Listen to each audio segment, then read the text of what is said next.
Mark எழுதிய நற்செய்தி அதிகாரம் 2 இறைவசனங்கள் 1 முதல் 12 முடிய.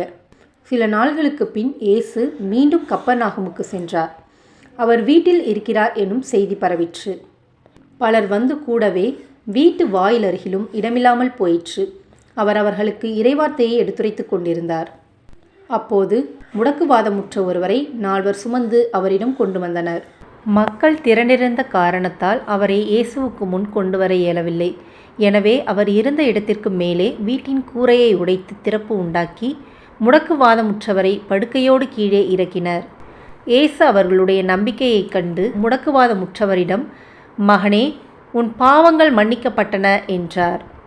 அங்கே அமர்ந்திருந்த மறைநூல் அறிஞர் சிலர், "இவன் ஏன் இப்படி பேசுகிறான்? இவன் கடவுளை பழிக்கிறான். கடவுள் ஒருவரே அன்றி பாவங்களை மன்னிக்க யாரால் இயலும்?" என உள்ளத்தில் எண்ணிக்கொண்டிருந்தனர். உடனே அவர்கள் தமக்குள் இவ்வாறு எண்ணுவதை இயேசு தம்முள் உணர்ந்து அவர்களை நோக்கி, "உங்கள் உள்ளங்களில் இவ்வாறு எண்ணுவது ஏன்?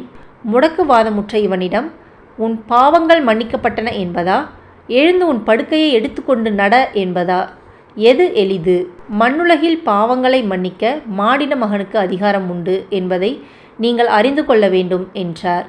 எனவே அவர் முடக்குவாதமுற்றவரை நோக்கி, "நான் உனக்கு சொல்கிறேன், நீ எழுந்து உன்னுடைய படுக்கையை எடுத்துக்கொண்டு உனது வீட்டுக்குப் போ" என்றார். அவரும் எழுந்து உடனே தம்முடைய படுக்கையை எடுத்துக்கொண்டு எல்லாரும் காண வெளியே சென்றார். இதனால் அனைவரும் மலைத்துப் போய், "இதைப்போல நாம் ஒருபோதும் கண்டதில்லையே" என்று கூறி கடவுளை போற்றி புகழ்ந்தனர். இது கிறிஸ்துவின் நற்செய்தி. கிறிஸ்துவே உமக்கு புகழ்.